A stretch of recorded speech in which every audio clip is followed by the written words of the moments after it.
Welcome. As 2012 draws to a close, we reassess the history-making Arab Spring, Syria, where the civil war appears to be climaxing right now, plus Egypt and more. Then, despite conflicts abroad and horrific gun violence that has us reeling here at home, we'll try to celebrate the idea of peace on earth, goodwill to men and women. Christmas is but a few days off. We'll hear some teen carolers on Fifth Avenue. And we have some last-minute gift suggestions, books that reflect the diversity of young readers. We'll also evaluate the latest in high-tech gadgets so you don't waste your money on a tablet that Moses wouldn't type on. First, though, Syria. After Iraq and Afghanistan, Americans are understandably wary of getting too deeply involved. Just as Washington was deciding to recognize the rebels the other day, we dropped in on Leslie Gelb to get his thoughts. Gelb, the New York Times foreign affairs columnist before Thomas Friedman, is now President Emeritus of the Council on Foreign Relations and was Assistant Secretary of State in the Carter administration. There's a big problem in Syria. We don't know what's going on. We can't tell a regular Muslim future Democrat from a terrorist, and neither can the other Arab states who are much more involved than we are. They're basically lining up according to religion. So you have Sunni Arab states helping the Sunni rebels, and you have Iran, which is a Shia state, plus part of the Iraqi government, which is Shia, helping Assad and the Alawites, who are a branch of Shia. So they're doing it along religious lines. But this is not along any powerful geopolitical reasons. If you ask the Israelis, who do you prefer, President Assad, who's a real bastard, or the rebels, they can't answer you. Or the Jordanians can't answer you because they're not sure who these rebels are or how they will act as the Syrian government. More from Leslie Gelb later on. Our first guests can help us reflect on 2012 in the Mideast and bring us up to date on Syria, Iran, and the Arab Spring. Professor Ervand Abrahamian teaches Mideast history here at the City University and is author of Iran Between Revolutions. Ammar Abdulhamid is a Syrian human rights activist with the nonpartisan Foundation for Defense of Democracies. He also founded the Tharwa Foundation, which gets information out of Syria via citizen journalists. He joins us via Skype from Washington, D.C. Welcome to both of you. Nice to be here. And Ammar, let me begin with you.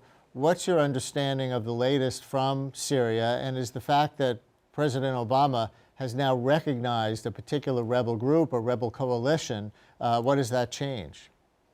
Well, it's an important move that President Obama finally recognized the opposition. It was really something that we've been sort of hoping will happen sooner. But some of the problems also can be blamed really on the opposition. They haven't really gotten their act together until recently. But then the moment they started sort of working on a broader coalition with the involvement of Ambassador Ford, President Obama was quick to recognize it. So that's a positive thing. However, the problem is with all these delays, both on part of the international community and the United States to step in and to play a more active role in managing the process, and because of the opposition dithering and inability to get their act together, the situation on the ground unfolded and devolved into really a sectarian civil war. This was not how it started. This was not a sectarian situation from the beginning. In fact, it was a very genuine pro-democracy movement. But the crackdown by the Assad regime that was violent in character from the very beginning, the fact that they played on sectarian sentiment in order to appeal to their minority Alawite supporters and to the Christian community, as well as to secular-minded Sunnis, this game of divide and conquer along sectarian lines that they have played with the violence that they have used, the fact that the international community was not forthcoming in drawing red lines and saying that we are not going to allow you to use that kind of violence, we will intervene if this continued. The failure to do that have allowed the rebels to finally, or for the protesters to finally become rebels and take up arms in order to defend themselves and their communities. As time went by, sectarian sentiments on both sides became very pronounced. Al-Qaeda infused elements began appearing on the scene, and the situation now is being slowly transformed into a quagmire. Now, how to manage it, this is really going to be a difficult question from now on. It's not going to be as easily as it would have been a year ago. But nonetheless, we really should not forget that many people on the ground are still dreaming of a genuine democratic transformation. And the fact that we have some extremist now elements on the scene, we need to realize that they have appeared because no one else was stepping in to provide support to the protesters, to provide support to the moderate rebels, and to try to manage the situation. So in the absence of any kind of leadership on part of the United States, on part of the international community, Western governments in particular, the extremists will take over, and this conflict will become worse and worse as time goes by, and it will have spillover effects on Lebanon, on Jordan, on Iraq, on Turkey, and even on Israel. And this is really a very dangerous situation, especially when you consider the fact that the Assad has WMDs under in their possession. And let me jump in and ask you if you are predicting that this situation will spill over into all of those other countries, and that it has gotten so far down the road toward this sectarian strife because people from outside didn't come in on the side of the rebels, that it's inevitable that extremist elements are going to take over when the rebels take over? Or do you think that genie can be put back in the bottle? Well, we really have no choice but to try to put the genie back in the bottle, because the spillover effect is already being manifested. I mean, we've seen clashes in Lebanon, especially in the city of Tripoli, on a more regular basis now. We have seen at several instances clashes between the Jordanian army and the regular army in Syria, the last of which took place about 3 or 4 weeks ago. So the situation there is still somewhat manageable. We are seeing a greater involvement by Iraqis, whether they're the Sunni community or whether it's the Maliki government, the Shia, basically trying to support different factions inside Syria, and that is going to have sooner or later repercussions within the Iraqi community itself. With the Kurdish situation is drawing in, the PKK in Turkey is drawing in support from Iraqi Kurdistan, so that's also a factor. We've seen a lot of cross-border incidents between Syria and Turkey.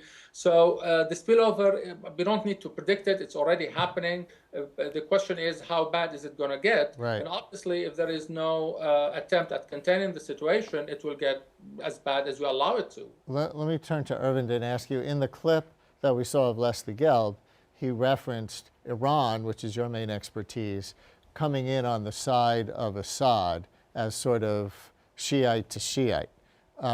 Is that the way you see Iran's role, and is it starting to crack as Assad's defeat seems more and more inevitable? Well, I think Gelb saw everything very much in sectarian viewpoints, which I don't think is really the reality. Iran's relations with Assad wasn't because Assad is somehow a Shiite. In fact, in Shiite theology of the Alawis are never really featured as Shias, but that's beside. I don't want to get into theology. That's kind of his tribe or ethnicity, is the Alawis. It's more of a, I would call it an ethnic group. Yes. But I mean... So it's that he's their puppet that has Iran supporting Assad?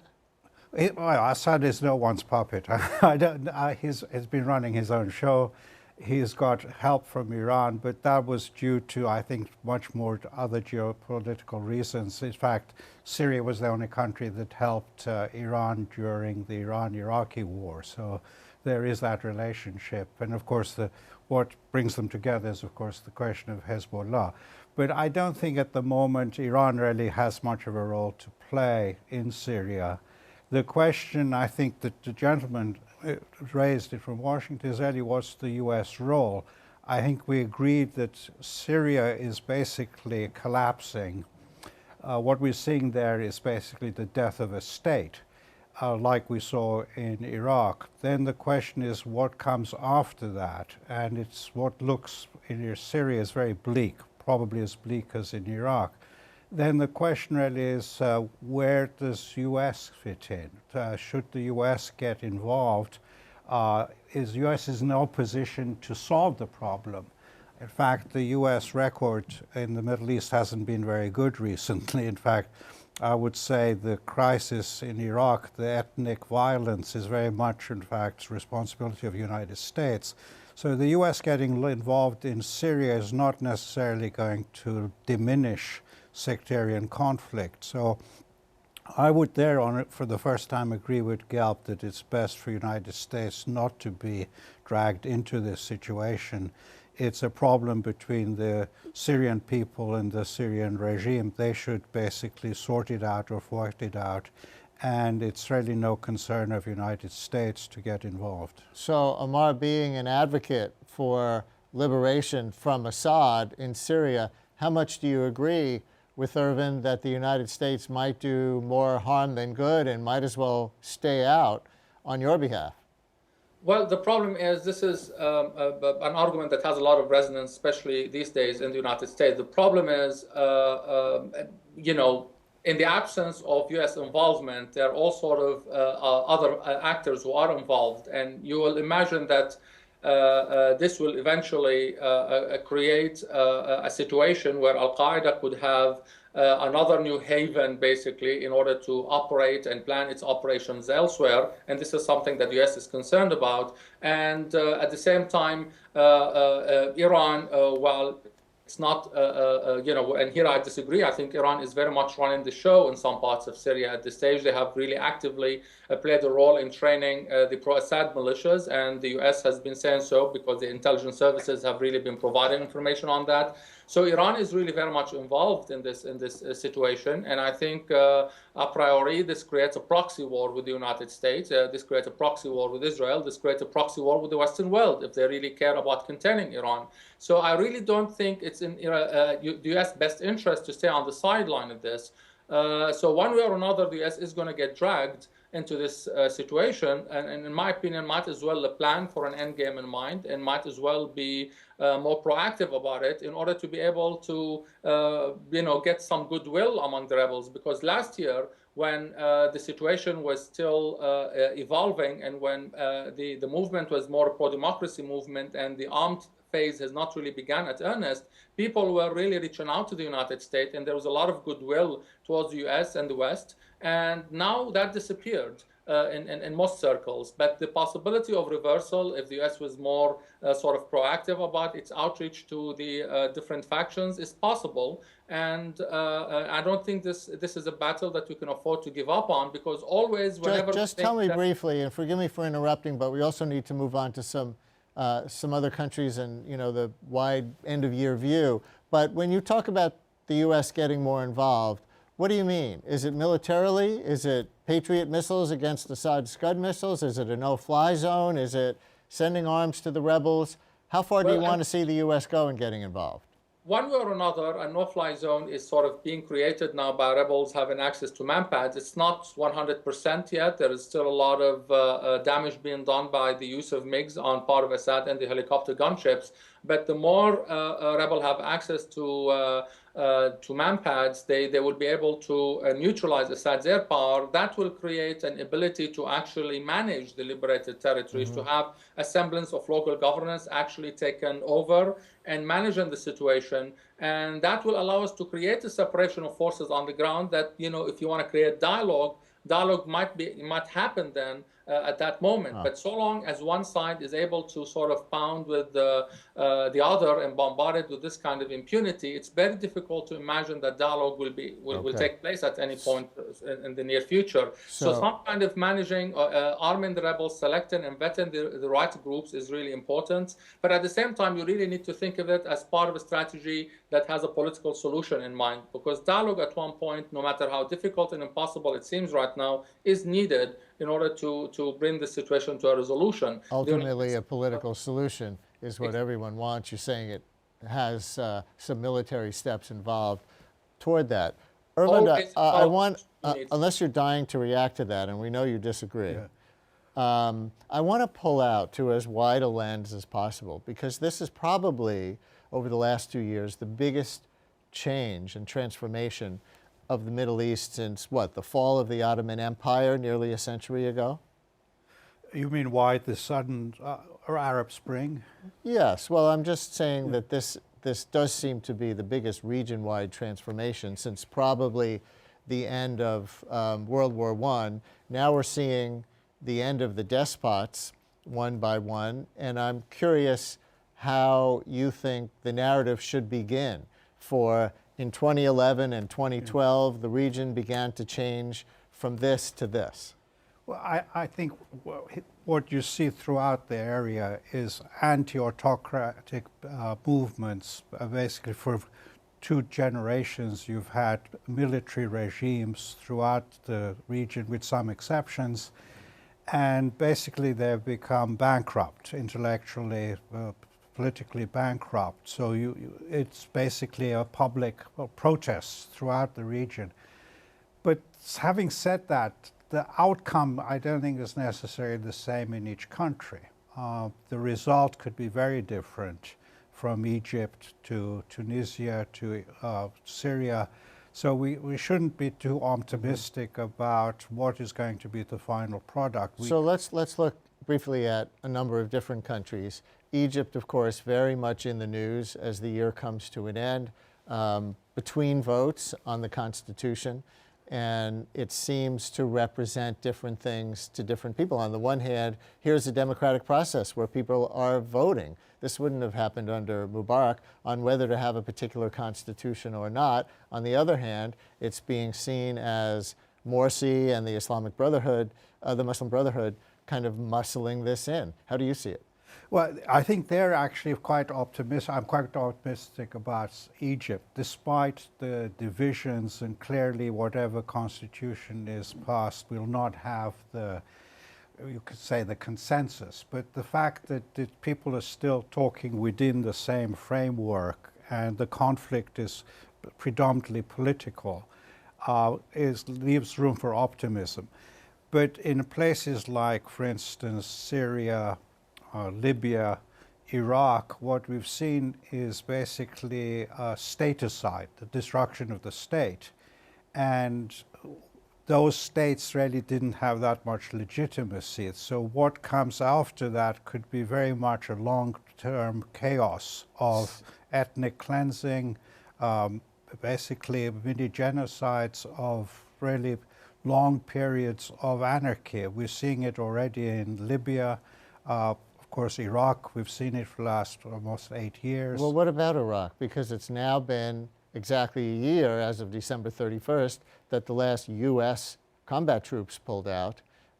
Is the state, you say state aside, the destruction of the state, is the state not congealing into something stable and political? The state really doesn't exist. There are 3 basically separate states within, de facto states in what was Iraq before.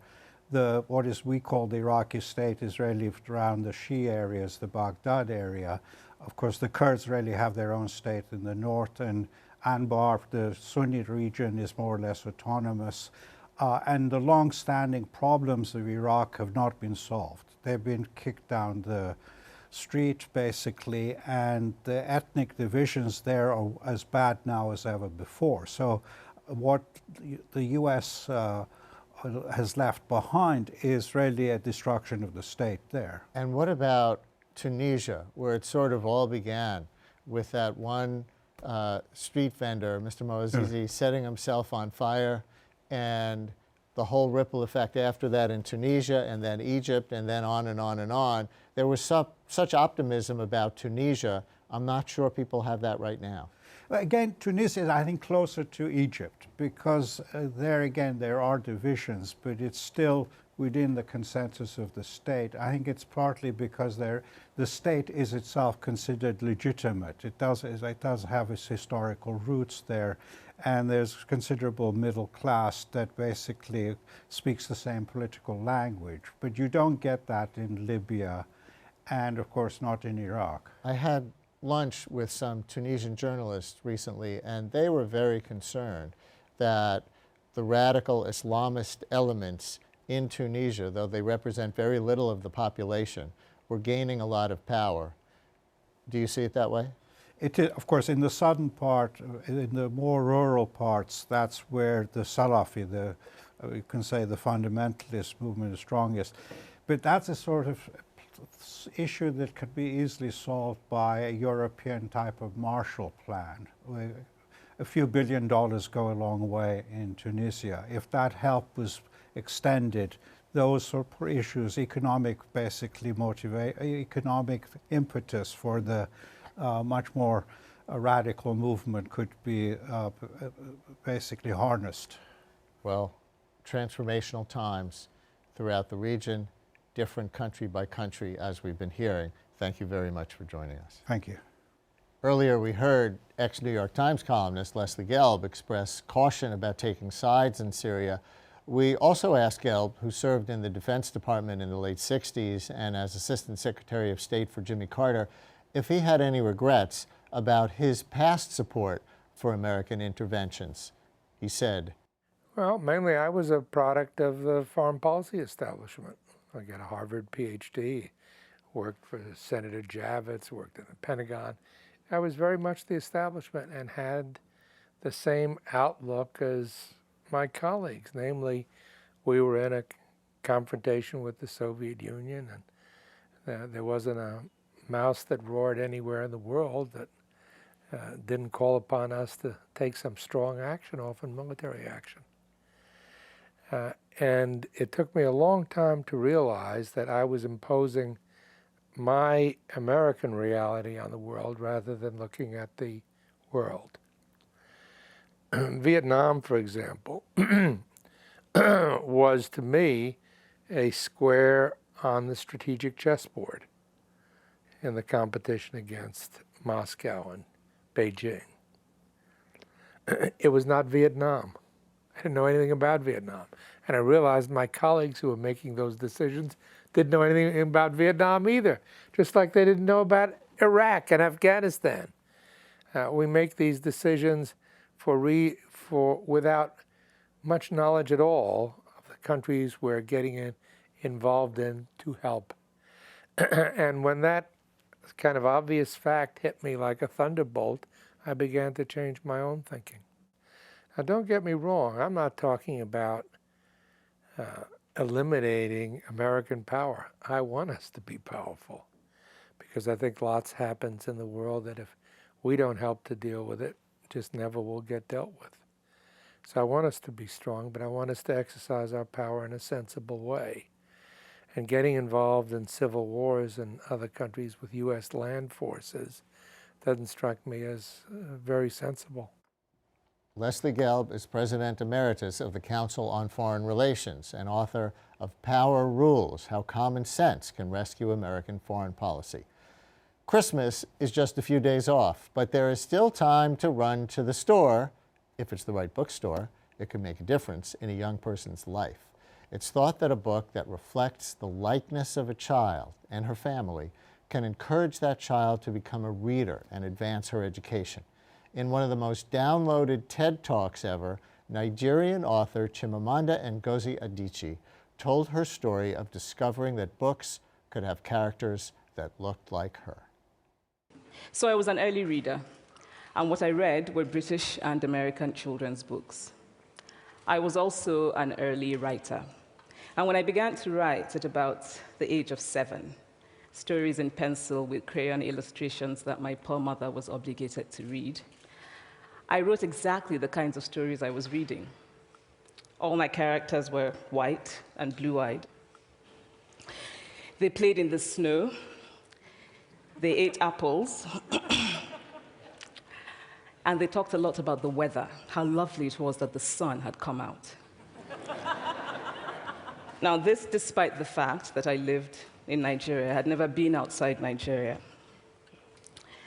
We didn't have snow. We ate mangoes. And we never talked about the weather because there was no need to. What this demonstrates, I think, is how impressionable and vulnerable we are in the face of a story, particularly as children. Because all I had read were books in which characters were foreign, I had become convinced that books by their very nature, had to have foreigners in them and had to be about things with which I could not personally identify. Part of a now classic TED Talk by Nigerian author Chimamanda Ngozi Adichie. A recent New York Times article raised similar issues about reading and the vulnerability faced by Latino children. Children's book characters simply do not reflect the world these children live in, and experts say that the inability to identify with any characters may discourage literacy among today's Latino children. That's no small point, according to 2011 data from the National Assessment of Educational Progress, the nation's report card. Just 18% of Hispanic fourth graders were proficient in reading, compared with 44% of white fourth graders. So what can be done? Here with us is Mariana Souto-Manning, an associate professor at Teachers College at Columbia University, and Aurora Anaya Cerda, owner of a brand new bookstore in East Harlem, La Casa Azul. Welcome to both of you. Thank you very much for coming. Thank you. And Professor, I understand you teach that TED Talk video in your class. Yes. Tell us why and how you use it.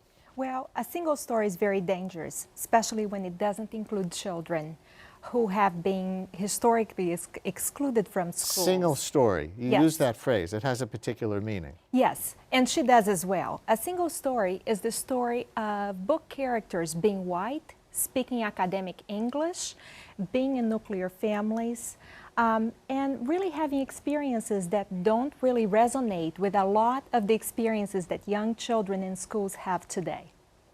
Aurora, I gather you used to be a teacher. I was, yes. And did you notice this kind of pattern among your students? I definitely did. When it was, when I had the opportunity to teach ESL at a middle school in East LA, I made it a point to select books that were written by Latino writers.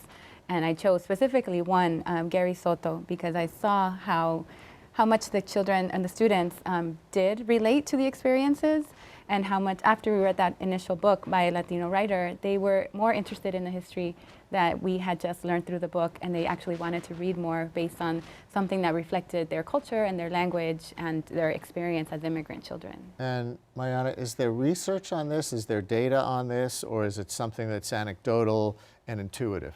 Well, overall, we know that children are better readers if they can relate the story to their background knowledge.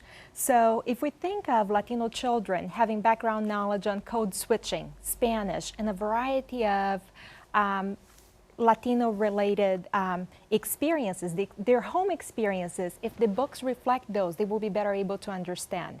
So they may be able to decode the text, but to advance to that fourth grade reading level, they're going to have to understand what they are reading. Another vocabulary word you use there, code switching. Yes. Means? Which means that you're switching between one language and another, which a while back people thought that there was a negative feature, but children today use that very purposefully.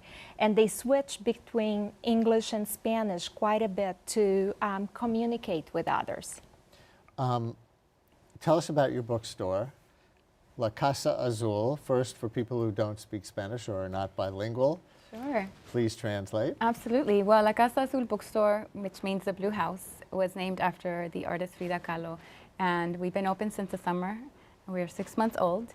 And it's the independent bookstore in El Barrio that focuses specifically on highlighting writers of color and on having bilingual children's books that reflect the Latino culture and the Latino experience. And the majority of our books are actually written by local Latino writers, which is at least 100 at this point. And you can give your address. Where's the bookstore? Sure. We're at 143 East 103rd between Lexington and Park. So are the Latino writers of children's books out there? Is it just that they don't get used in so-called mainstream curriculum, mainstream schools? Or is it that they don't really exist in great number? Well, I would say that they do exist. We do exist. When I was in the planning stages of this bookstore, I went to many other bookstores, major bookstores, and actually worked at about 6 of them. And I would go to the shelf where I could see if there were anything on Latino culture or writers of color. And I always say that we are more than one shelf, because that was actually all I ever found in major bookstores. We have a bookstore that is filled exclusively with these books. So you cannot tell me that these books do not exist. It's a matter of finding them. It's a matter of having access to them. It's a matter of teachers, educators, parents, finding the right resources, the right websites, and the right publishers to connect with. Distribution. Distribution is also a part of it. I was explaining to Mariana how I've had the challenge of convincing major distributors to actually carry more of the books that my customers demand. Customers are coming to me asking for specific titles that within a few weeks we sell out. When I have to go back, distributors don't carry as many copies as they would a more mainstream title. Mariana, you wanted to say? Sure, and in the curriculum in the schools, for example, with the implementation of the Common Core state standards, a lot of the recommended books are not the most current books featuring Latinos. So this past year, I worked with the teacher team at PS 75 here in Manhattan, where the teachers actually met every other week and looked through books that would both meet the Common Core state standards but honor the backgrounds and the experiences and the languages of the children who were in their classrooms. So we're not asking teachers to make a choice of one or another, but really both can be done together. The problem seems to be that if we follow the recommendations issued, then we don't have enough books that feature Latinos. So we're excluding them, kind of giving them the message that they don't belong in the classrooms and in schools. So let's see some of the books, at least some of the covers of the kinds of books that we're talking about. We have some book covers to put up on the screen, and Aurora primarily is going to walk us through some of these. Sure. Gabito. So my name is Gabito. It's the life of Gabriel Garcia Marquez, and who hasn't read his books. And it's a wonderful way to introduce children to major writers without it being intimidated by works such as Gabriel's work. Both Gabito and Me Llamo Gabriela, both written by Monica Brown, are a series of books that talk about famous people from Latin America. In this particular case, Latin American writers. Gabriela Mistral from Me Llamo Gabriela was the first Latin American woman to win the Nobel Prize in Literature. And how amazing is it that a child can get to know her life and be inspired by this young girl who becomes this major figure in Latin American history. Pio Peep, which is about the traditional story rhymes that, we in this country, I was raised in this country with, Twinkle Twinkle Little Star and all these other really famous rhymes, but there are these other stories and rhymes that we can also share with our children. Tia Lola is a series that just was launched recently by Julia Alvarez. She first started writing poetry and short stories and fiction for adults, but now her series has become one of my favorites for children to recommend between the ages of 6 and 10. Tia Lola to me is like the Dominican Mary Poppins. She comes to Vermont and she visits her niece and nephew who are about 2nd and 5th grade, and brings with her the flavor and the culture that is missing in their home in Vermont, where it's cold and there's snow, and she brings all of these traditions and culture from the Dominican Republic, and one of my favorite series now. Love Amalia by Alma Florada is a story of it opens up with a 6th grader just losing her best friend who actually moved to California, and she's devastated by the fact that her best friend just moved away, and she doesn't know how to cope with that. And this beautiful bond that she has between her with her grandmother. The traditions that get passed on through the weekly meetings, through the weekly cooking sessions with her grandmother, how she's able to cope with her friend moving away. But also I thought this book was appropriate for this time because her grandmother does pass away in the story, and dealing with that sense of loss and how a child can learn that, and how a parent can help a child with coping with the loss of a loved one. So it seems like the books are getting for older and older children as we go through the that's slides here. correct. And I think we have 2 more to see. We do. So Cuba 15, the main character is half Polish, half Cuban, and her grandmother is Cubana and is, convinced that her granddaughter must have a quinceañera, but she doesn't. The main character, she doesn't want to have it. It's not something that a lot of her friends are doing in school, and so she ends up doing it more for the tradition of the family, but she learns about the importance of it and carrying on that celebration. So it's a wonderful story as well. And the last one that we recommend is Writing Low on the Streets of Gold. Judith Ortiz-Cofer is a wonderful poet, essayist, novelist, and she edited this book several years back with about 12 different prominent Latino writers, each talking about their experience as growing up in this state, whether they were born here or immigrated, their experience as a coming of age in the city. So those are the books for children, and you have one to show us for parents. We brought one for parents as well. This was written by, it's co-edited by two moms. Both of them are bicultural. Both of them were raised bilingual, and they're both moms now. And they decided that they wanted to, it's very important for them, for their children to be bilingual. And they talk about the tips that they use within their family, but also a lot of different resources and research put behind it as well. Well, you know how to talk those books. It's like you came with a PowerPoint. I thought we were just putting up some book jackets. That was a great little tour. So how can you use this knowledge at Teachers College? Is there something you can do in training teachers, either just about the existence of books like these or how to work with them? Yes, absolutely. One of the things that we know is books featuring characters of color only emerged in 1962 with Snowy Day and later. So even though we do have a variety of books today, a lot of them are not in classrooms right now. Teachers sometimes tend to default to their own favorite books. A lot of times, because the teacher demographic is mostly white, those feature white characters. So being aware that you're teaching children, that teachers are teaching children from racial and linguistic backgrounds that are diverse and different from theirs oftentimes, and bringing those books to the classroom.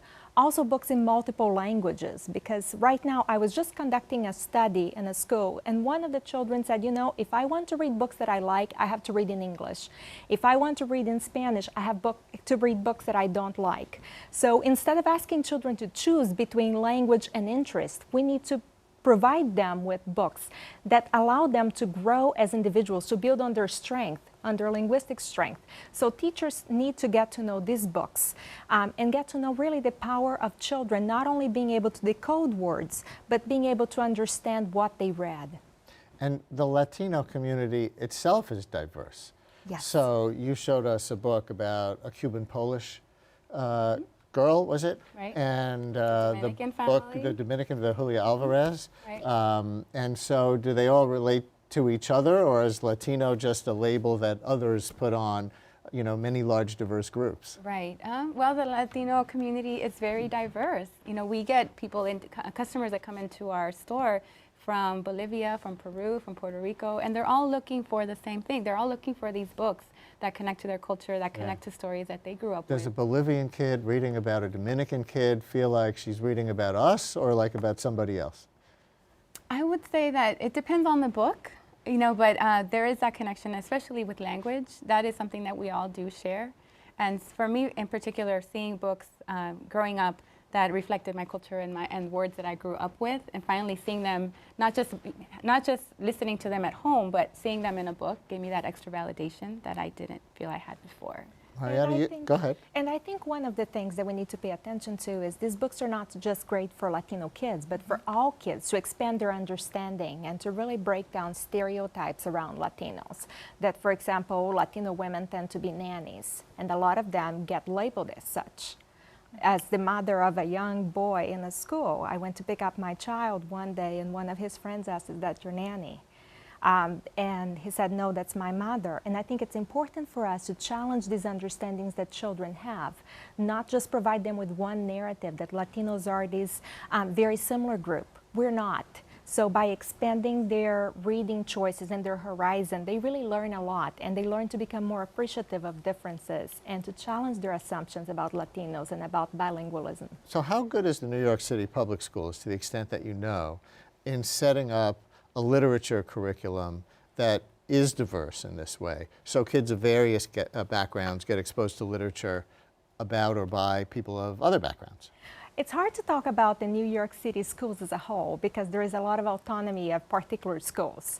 I have particularly been working with PS 75, and the teachers have been very committed to having books that represent children's languages and cultures, but there are many obstacles. One of them is, I was talking to Aurora, that some of the publishing houses, such as Scholastic, don't have a lot of books that feature Latino authors. So smaller publishing houses, although they have a tradition, may not actually be getting in the classrooms. Also, I just had some students who are becoming teachers do an inventory of materials and teaching materials that they compared between English and Spanish. They tended to be 3 times the price if they were in Spanish and 1/3 of the price if they were in English. So even if one teacher had the same budget for English materials and for Spanish materials, they would get much less in Spanish. We're just about out of time. What's the most popular section of your bookstore? It's the children's book section, definitely. And who comes? Is it mostly people from East Harlem? No, it's citywide, and actually tourists as well, people who've heard about us, and both worldwide and nationally. Well, good luck with the store. Thank Since you. it's new this year, I hope you're having a great Christmas Thank sales you. season. Thank you so much. And good luck at Teachers College. Thank you very much Thank for you. sharing your knowledge and sharing your books. Thank you. And up next, we move from Gutenberg to Google, the digital gadgets you want to find under the tree. So are you an Apple or an Android? What tech toys are you buying this holiday season? And what mistakes are you making? Let's find out from one of our favorite guests each year, Peter Rojas, who makes it his business to know what the must-have gadgets are. He's been behind some of the most well-known technology review sites online, like Engadget, Gizmodo, and now is co-founder of the social networking site GDGT.com. Hey, Peter, welcome back. Thanks for having me back on. And before we jump into some of the gadgets and, the ultimate question this holiday season, which seems to be which kind of tablet should I buy, just remind people how GDGT works.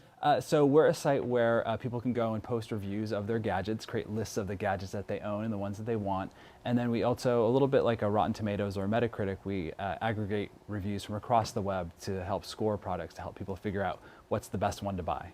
So let's go through some categories, and let's start with some phones. You've been looking at some of the latest models? Yeah, it's been a really good year for phones, and among them, obviously, Apple put out a new iPhone, which has been a blockbuster. But there have been a few other interesting ones which I think have raised the bar, and the one that I'm most excited about personally is the Droid DNA from HTC.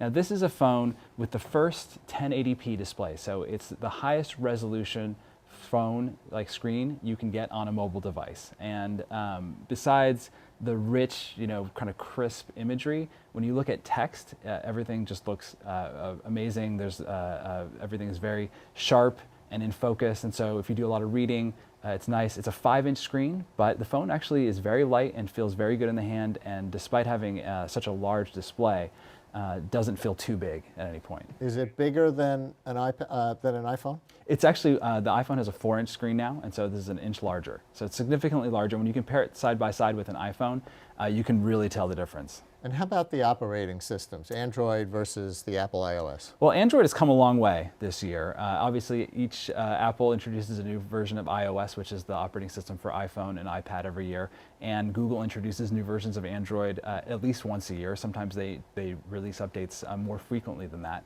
And Android has definitely improved a lot. They have made a bunch of improvements to the user interface, to the responsiveness of the screen, to touch inputs, which was always one of the big issues. There was a little bit of lagginess. They improved that with Android 4.1 and so addressed a lot of those issues. And so for me, this is actually a really high quality experience. Would you say an Android operating system is better for some people who have certain needs or patterns of use, and Apple iPhone is better for others? I think that there used to be a gap in terms of the applications that you could get on each one. So for a long time, iOS and iPhone had a big advantage that they tended to get most of the important applications first. Now they tend to be released at about the same time for both platforms. I think that if you use Gmail and other Google services, that Android is a better pick. And if you tend to use iTunes and Apple stuff, then iPhone is a better pick. And concurrently if you're standardized around Microsoft services, then Windows Phone is a better choice for you. Is Windows Phone a better choice for anybody? Well, I think it is a good choice for some people if you use, and this is the HTC 8X, which is one of the latest Windows Phone. It runs Windows Phone 8, which is the newest version of the operating system, and has made some improvements over Windows Phone 7, which was the version we saw last year. And they've gotten some very good reviews. It's gotten great reviews. The adoption rate has been really low, and I think one of the challenges is that most people have gotten locked into one ecosystem or another. A lot of people have standardized around Android or iOS, and so it can be a little difficult to switch once you've gotten used to having all of your apps and your email and your contacts and your music and all those things on one platform or the other. But if you're someone that uses SkyDrive, which is Microsoft's version of Dropbox for storing your files in the cloud, and if you use Microsoft Office, and every version of Windows Phone comes with Office built into it, there are some advantages there. I think that it's really a war of ecosystems now, and about which services you use, and less about even the hardware itself, because the hardware is about at parity across all different platforms. Well, let's make a Microsoft segue from phones to tablets. And this year saw the introduction of the Microsoft Surface to compete with the iPad. And I haven't seen one physically yet, but it looks great when I see it online or on TV. And we have an image of it on the screen right now, and the adaptability between using an external keyboard and using the screen. Tell us what we're looking at. Yeah, so Microsoft decided to do something that they had never done before, which is actually to build a PC. And they had always left that to their partners like Dell and HP. And so it's actually a really big shift in strategy for them to do this. And the Surface was a way for them to showcase what they were doing with Windows 8, which was a new touch-based version of the operating system. And a little confusingly, the Surface comes in two versions. There's the Windows RT version and the full Windows 8 version. And the full Windows 8 version actually hasn't been released yet. The only version that has come out is the version with Windows RT. Windows RT, and this is where it gets very sticky, is a stripped-down version of Windows 8 that is designed only to run on these more limited mobile processors. You get some big improvements in battery life, but you lose some of the functionality, and you can't run the full Windows application. So if you have a Windows 7 application that you were expecting to use on Windows 8, you can't use it on a Surface with Windows RT or any Windows RT device. But the Surface itself is a really beautifully designed piece of hardware. It's very sturdy, very solid, and it does come with this keyboard attachment called the touch cover, and it's about just a few millimeters thin. And I was actually very surprised when I used it, at how easy it is to type on it, and I found myself wishing that you could get a similar accessory for the iPad. Huh. And is it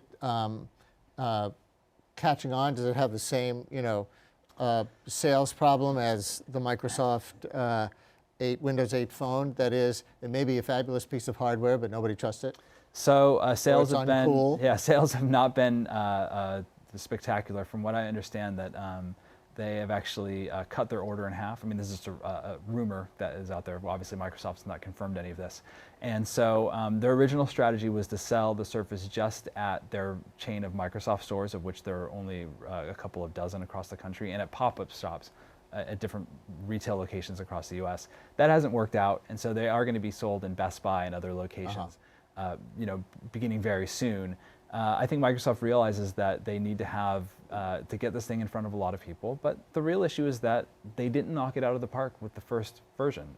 The resolution of the screen on the Surface is lower compared with what you can get on the iPad, and people do care about that. So what do you think about the iPad mini? I think that it's obviously been a big success for Apple, and I think that anything that makes an iPad more affordable is going to do really well. The resolution of the screen is pretty low compared with the last generation of the iPad, the full version of the iPad, which has a Retina display. So if you're going from that to the Mini, you'll notice a difference. You notice that text looks much less crisp, and you might have some eye strain issues. As I get older, I start to notice more and more of these things, and so I personally stuck with the iPad 3, which has the Retina display, and not switched to the iPad Mini. But in terms of the portability, the size, the thinness, the weight, the battery life, I think that the iPad Mini is a great choice for a lot of people, and once it gets a Retina display, it's going to be very, very hard to beat. And for $200, you could get a Nexus 7. Yep, and that's so Google decided that no one was doing Android tablets the way that they needed to be done, and so they introduced their own tablet in partnership with Asus, which is a Taiwanese company. And the Nexus 7 has actually done very well, and they've sold a lot of them, and I would say for the price, it's probably the best tablet on the market. Let's see, we've got some other toys there that we haven't seen yet. Yeah, I have the Kindle Paperwhite, which is the latest version. Hold that up toward the camera. Flip it on. Putting something up. So this one has an interesting edge lighting technology that lets you read in the dark. You don't have to have an overhead light or a light clipped on. But one of the things that it also does is it the big difference between reading with this and reading on a tablet is that with an LCD screen, you have a big light basically shining in your face, and it actually, if you're reading at night, is not necessarily good for you and your circadian rhythms and all that stuff. This is, it's edge lit and it's a more natural way to read. They've also increased the resolution. You can tell I'm really big on resolution. They've increased the resolution of the e-ink display, so text looks, again, much crisper. It's easier to read, much less eye strain. And they're able to keep the price on these things relatively low. If you remember, the first Kindle cost several $100s.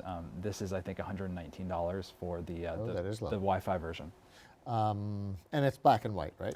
Yeah, this is e-ink. Most e-ink devices are black and white only, and one of the advantages is that you get a big boost in battery life. So something like this will last you weeks and weeks, whereas your iPad, I have to charge mine almost every day.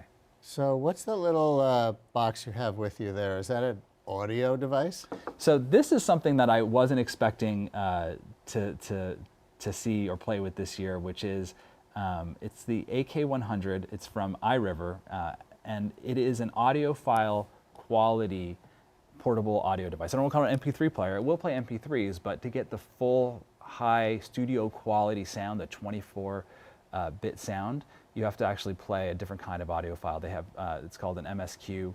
It also play FLAC files, which are a lossless audio file.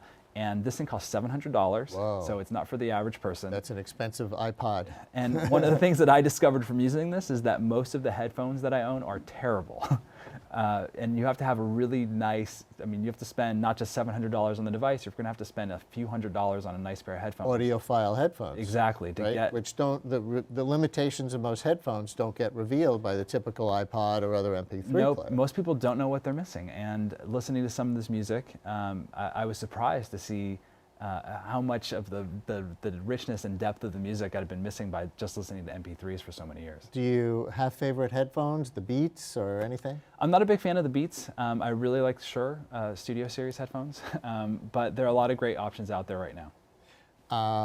Let's see, what haven't we done? Is there another category that you want to mention? We could talk about TVs. I know you were maybe interested in Apple TV. Yeah, Apple, they're talking about coming out with a TV, not out yet, right? Yeah, it's something that I know they've been working on, and I think the challenge is less a technological one. Apple could certainly make a TV, and they could have done one years ago, and I know if they do one, plenty of people would buy them. I don't think that's the issue. The thing would be to do something new with the television. To do something new and to work with the delivery mechanisms for whether it's cable or satellite or even broadcast. And one of the challenges that Apple is facing is that the cable companies don't want to work with them. It's not like the wireless industry where they were able to play one wireless carrier off of the other. In most places in the country, a cable company has essentially a monopoly. They think Apple's going to eat their lunch if they start to play, and we have 5 seconds. Exactly. You don't want to get Apple in the middle of your relationship with your customer. Thank you for joining us. I hope you get whatever gadget you want under your tree. Thank you. And finally today, a Christmas moment. Monday in the misty rain, carolers near the Empire State Building, teenagers from St. Agnes School in Huntington, Long Island.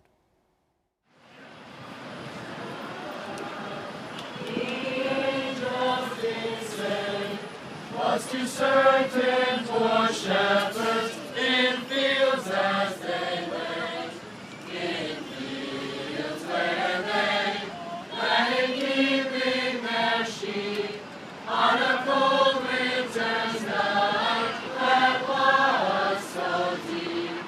Noel, Noel, Noel, Noel, born is the King of Israel. Then entering those wise men three, full reverently upon thy knee, and offer them in his presence their gold and myrrh and frankincense. Noel, Noel, Noel, Noel, born is the King of Israel.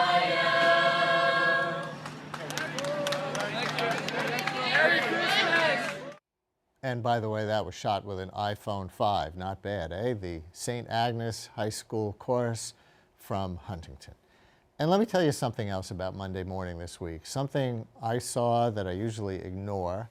A dad boarding the subway with his son, who must have been about 6 years old, on my way to work. The first child that age that I happened to see since the Newtown killings. Sometimes your emotions blindside you. It suddenly overwhelmed me, seeing that little one on his way to school, innocent, assuming it was safe, just like home. Maybe we're all filled with tears right now to a level just below the eyes. Tip us ever so slightly, though, and we spill over. I'm Brian Lehrer. Thanks for watching.